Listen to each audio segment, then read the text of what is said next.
uma família, lá no Caju, por trás de cemitérios ali, e chegamos lá, acabamos nos envolvendo mais tempo do que pensamos que teríamos que nos envolver.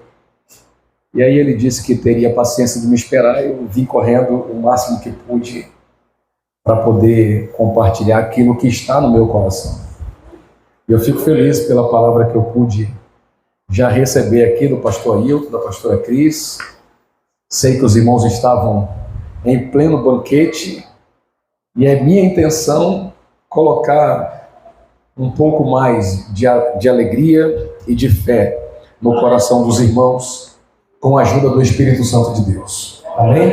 Eu estou acompanhado do pastor Jair Drago, é um dos pastores da nossa igreja, e estou acompanhado da minha querida esposa, a pastora Misilene, essa morena que está aqui, de vestido verde, e eu quero louvar a Deus pela companhia deles. Estávamos nessa tarefa aí, servindo ao Senhor. Trago um abraço da nossa igreja, eu sou pastor na Assembleia de Deus Rio, no campo de São Cristóvão. Da última vez que eu vim aqui, alguns anos atrás, eu era pastor na ADIG, Assembleia de Deus na Ilha do Governador, mas já tem 3 anos que eu fui chamado para assumir a liderança da igreja de São Cristóvão. É a primeira Assembleia de Deus que foi estabelecida aqui no Rio de Janeiro, mas ela ficou fechada por quase 30 anos, mas aprove a Deus reabrir as portas da sua casa. O templo está reaberto.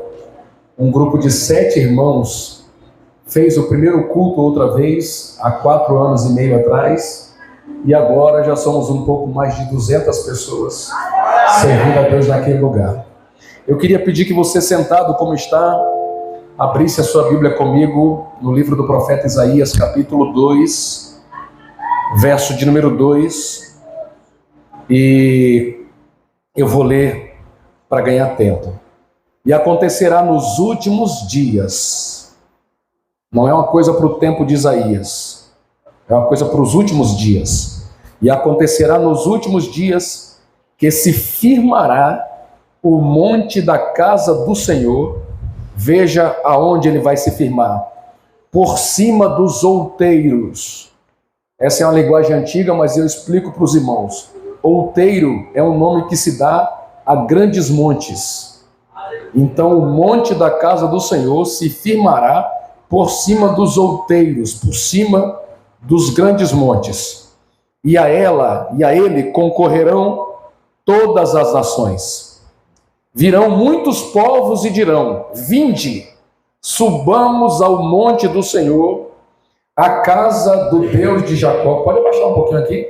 Para que nos ensine o que concerne aos seus caminhos e andemos nas suas veredas, porque de Sião sairá a lei e de Jerusalém a palavra do Senhor. E ele exercerá o seu juízo sobre as nações e repreenderá muitos povos. E estes converterão as suas espadas em enxadões e as suas lanças em foices. Não levantará espada nação contra nação, nem aprenderão mais a guerrear. Vinde, ó casa de Jacó, e andemos na luz do Senhor. Oh, glória a Deus. Quantos podem glorificar ao Senhor por sua palavra? Meus amados, o profeta Isaías foi incumbido por Deus de trazer a mensagem mais completa, profeticamente falando, acerca do ministério do Messias. Ele se concentra muito no ministério do Messias, mas ele também foi usado por Deus para exortar as nações, para corrigir os caminhos de Israel, para consolar Israel num tempo de muita aflição e também para anunciar coisas acerca do tempo do fim. O ministério do profeta Isaías se desenvolveu, comparando com o nosso tempo, há cerca de 2.700 anos atrás. Então, já tem tempo que ele profetizou essas coisas. E você percebeu na leitura que eu fiz, que eu ganhei tempo destacando o fato de que essa palavra profética que acabamos de ler, ela está prevista para se cumprir nos últimos dias. Há poucos dias atrás eu aprendi ali em minha igreja, com a mensagem de um dos nossos pastores, que existe uma diferença entre a promessa feita e a promessa marcada. A promessa feita, ela tem um propósito de manter o nosso coração em esperança, nos animar, nos fazer acreditar quando as adversidades chegarem. A promessa está feita. Por exemplo, Abraão tinha 75 anos de idade, quando recebeu a promessa de que ia ser pai. Quantos anos que ele tinha, gente? 75, exatamente isso. Mas ele só se tornou pai aos 100 anos de idade. Imagine você hoje, com a cabeça que temos, com tudo na mão, se uma promessa de Deus feita para qualquer um de nós demorasse 25 anos para acontecer. Imagine, como é que a gente teria estrutura para aguentar tanto tempo? Quando ele fez 86 anos de idade, Deus falou de novo com ele sobre a mesma promessa. Não marcou data, mas disse, você vai ser pai. Quando ele tinha 99 anos, Deus falou de novo sobre a mesma promessa. Só que dessa vez ele diz, daqui a um ano, você vai ser pai.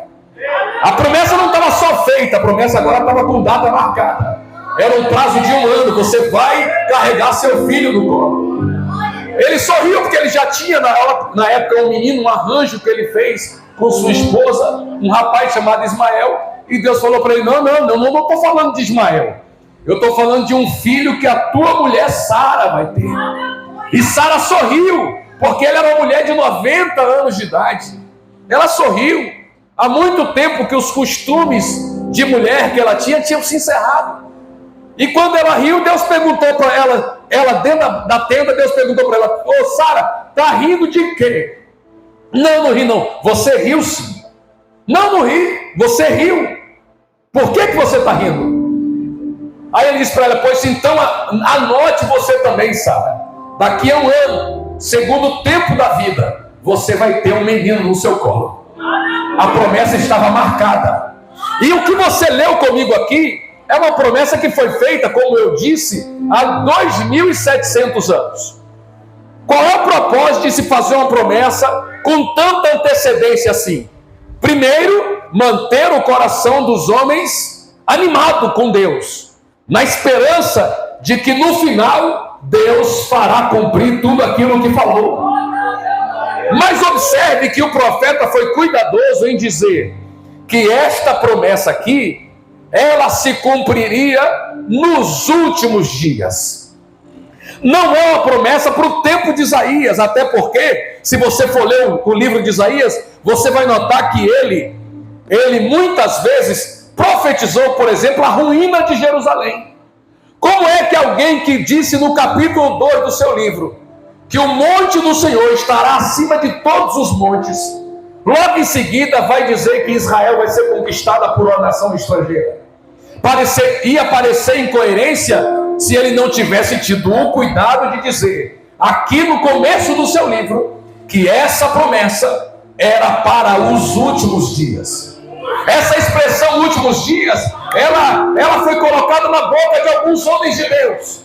E eu me lembro agora, para não tomar muito tempo dos irmãos, de um homem chamado João. João também profetizou que nos últimos dias o espírito do anticristo estaria liberado sobre a terra, atordoando, entorpecendo o entendimento das pessoas, colocando crentes contra o próprio Cristo, contra o próprio povo, contra o próprio Deus a quem ele serve.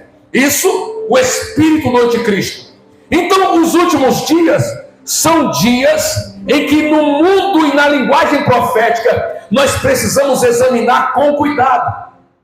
Vai acontecer um estrago, uma deformação geral em todos os setores da sociedade. E infelizmente a igreja será afetada, porque a Bíblia diz que muitos anticristos se levantariam nos últimos dias dentro do próprio povo de Deus. Então vai estragar, mas Isaías disse há 2.700 anos atrás, que apesar de as coisas estragarem, o Senhor colocaria a casa dele acima de todos os montes da terra. E quando a palavra fala de monte, quando fala de outeiro, principalmente no Antigo Testamento, fala de posição de autoridade. Lembrem comigo que Davi diz assim no Salmo 121: elevo os meus olhos para onde? Me ajude. Para os montes, de onde me virá o socorro? Qual é a autoridade que vai poder me salvar? Aí ele mesmo responde, você conhece o versículo: o meu socorro vem do Senhor, me ajude, que fez o céu e a terra. Davi reconheceu que uma autoridade está acima de todas as autoridades. Quem é essa autoridade? Deus. E é dele que vem o nosso socorro. Eu quero chamar a atenção para os irmãos para um detalhe importante para você entender o que Deus me mandou falar aqui. Quando se fala de monte, de outeiro, de lugares altos na Bíblia, fala de lugares que ninguém gostava de mexer. Davi foi um grande reformador espiritual, um grande avivalista, um homem de Deus, expulsava demônio com a harpa dele. Mas Davi, a Bíblia diz que Davi não desfez os altares idólatras dos outeiros, dos montes. Ele não mexeu. Ele mexeu, pastor Fábio, na parte de baixo. Como a gente fala no Rio de Janeiro, né? Na pista. Lá na Ilha do Governador, em grande parte da Ilha do Governador, o tráfico de drogas só se estabelece nos montes. Então assim, quem mora na pista diz assim: eu moro na pista, eu estou seguro. Porque o lugar perigoso é no monte. No tempo bíblico era semelhante. Os idólatras estabeleciam seus pontos de idolatria nos altos. E Davi teve coragem de mexer com os demônios de baixo, não teve coragem de mexer com os demônios do alto. Porque na cabeça dele, demônio do alto era bom nem mexer, porque eles são mais poderosos. Todos os reis de Israel que foram reformadores, que foram homens dedicados a Deus, mexiam só nos de baixo, ninguém mexia no do alto. Você lembra do avivamento do tempo de Josias? O rei Josias limpou Israel, mas não tocou nos altares dos montes, porque o monte era sempre um lugar perigoso, eram demônios mais fortes, principados mais fortes. No cume dos montes estavam os demônios mais poderosos daquele tempo. Aí a palavra de Deus diz na boca de Davi que o socorro dele vem do Senhor, que está acima de todos os montes. E agora Deus está usando o profeta Isaías para dizer que quem vai terminar a história no topo dos montes é a casa de Deus. Valia um glória, sabia? Valia um brado de glória a Deus. Quem vai terminar a história no topo dos montes é a casa de Deus. Todas as filosofias que existem nesse mundo cairão por terra. A teoria da evolução cairá por terra. O darwinismo cairá por terra. As mentiras do diabo cairão por terra. E a palavra que a igreja prega prevalecerá. Por que, pastor, que a igreja vai terminar no cume do monte? Porque a igreja, irmãos, ela é coluna e firmeza da verdade. Repita comigo: a igreja é coluna e firmeza da verdade. Vamos lá? A igreja é coluna e firmeza da verdade. Alguém já disse a você que no final a verdade vai ser estabelecida? No final toda mentira vai ser desmascarada e a verdade vai prevalecer. Alguém já disse isso para você? Pois é exatamente por isso que Isaías está dizendo: acontecerá nos últimos dias que se firmará o monte da casa do Senhor no cume dos montes, e se elevará acima de todos os outeiros, e todas as nações concorrerão à causa de Deus. Oh glória! Todas as nações vão buscar refúgio na casa de Deus. Todas as nações vão buscar amparo na casa de Deus. Esse tempo vai chegar. Oh glória! Pastor, já estamos nos últimos dias? Eu acho que estamos perto. E me perdoe, eu tenho que dizer eu acho. Eu não posso afirmar, porque daquele dia e hora ninguém sabe. Mas eu acho que estamos perto, porque o ódio que estão promovendo contra a igreja e contra a nossa pregação Está tão sério. E não é um ódio mais localizado. Antigamente era localizado. Era só em Jerusalém. Era só em Antioquia. Era só em Listra, em Derbe. Era só em Corinto. Agora é na terra inteira. Você já notou que o diabo está dizendo assim, não dá mais para suportar a igreja aqui. Eu não tolero mais a igreja. Gente, eu estava hoje esperando a irmã nos atender, pastor. A irmã que eu fui visitar. E no prédio, embaixo do prédio, na frente do prédio onde ela mora, tinha um restaurante. Eu estava do lado de fora, conversando com o pastor Jair pelo telefone. E eu vi um programa de fim de tarde da Globo.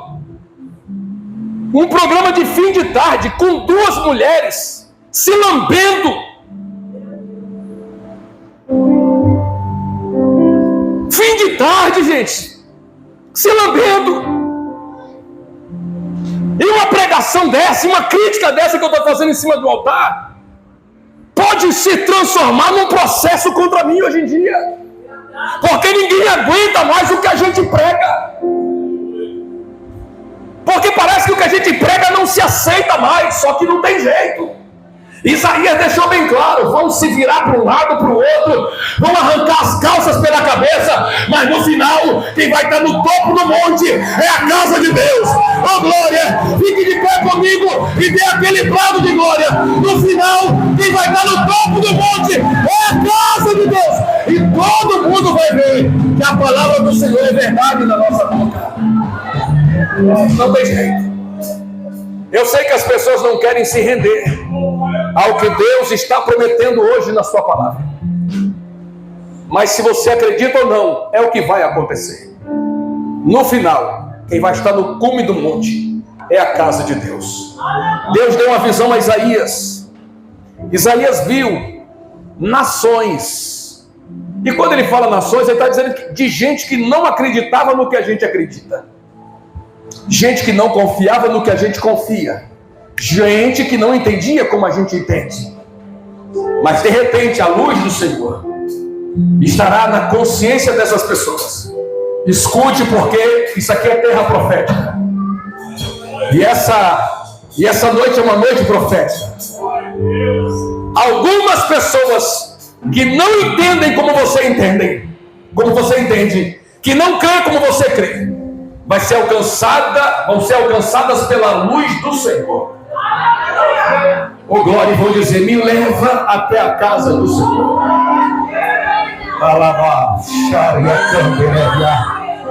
É para pegar a palavra, me leva até a casa do Senhor.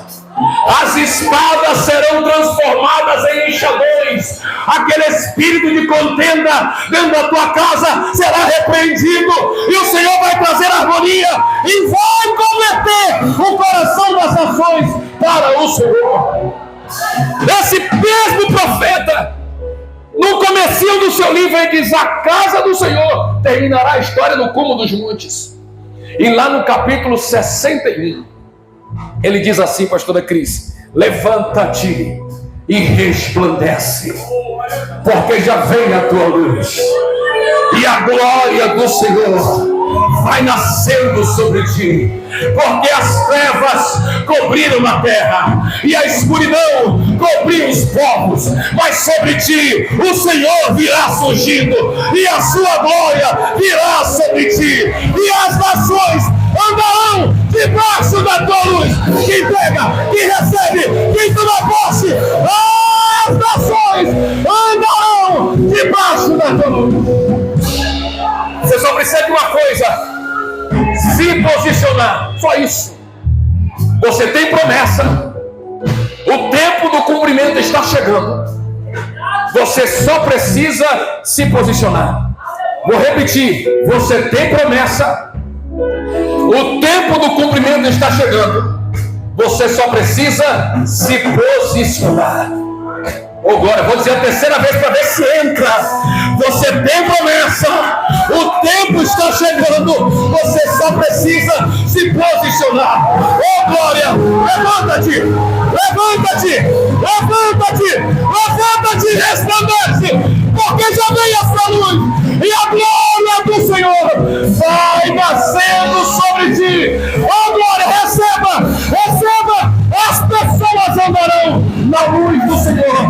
e Ele já começou a brilhar sobre a sua vida. Vamos orar ao nosso Deus agora. Feche os seus olhos, você que tem promessa. Você que sabe que Deus vai te usar e no final, todo mundo que você conhece na sua casa. Josué disse: eu e a minha casa serviremos ao Senhor. As nações vão andar na tua luz. Os vizinhos, os amigos, os colegas de trabalho. Glória a Deus. Glória a Deus. A luz do Senhor, a glória do Senhor está sobre esse lugar. Que calação. Oh, glória a Deus. O Senhor tem essa promessa para você.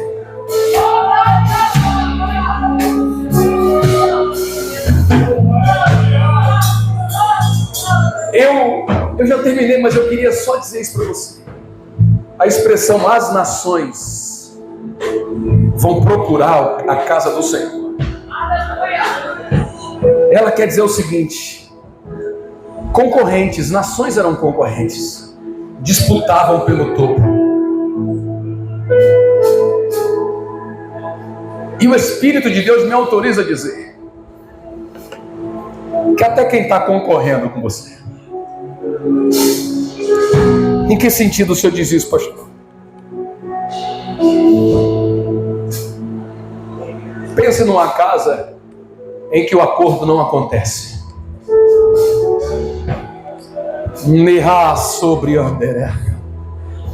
Pense numa casa em que a harmonia jamais é alcançada. Porque você fala A. E você sabe pela palavra de Deus por que você está dizendo A. Mas o diabo levanta alguém para dizer B. As nações virão ao monte do Senhor. É como se elas cansassem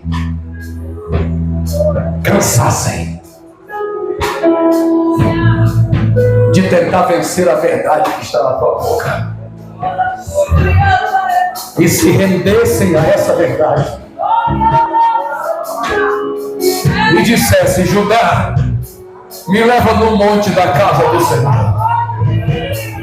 Para cantar séria. Tem gente entendendo esse mistério.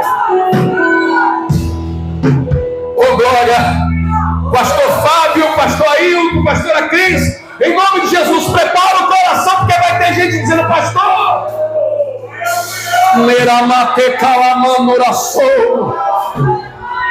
minha família quer que o senhor venha aqui em casa. Eles odeiam a igreja. Não sei porquê, pastor. Disseram que querem que o senhor venha aqui em casa. As nações andarão na sua luz, diz o Senhor. Oh, Espírito de Deus, nós invocamos a tua presença, a tua poderosa presença nessa noite. Toca, meu Senhor, em nossos corações. Visita, Senhor, a nossa alma nessa noite. Fala conosco nesta casa. Libera sobre nós o teu poder e a tua glória. Eu sei que as trevas dominam a terra e a escuridão cegou os povos, mas faz a tua luz brilhar na casa de cada crente, de cada servo desse lugar, e o teu nome seja, meu Senhor, glorificado em nome de Jesus. Oh, glória, tome posse, receba do Senhor, abraça essa palavra e glorifique o nome do Senhor nas vidas.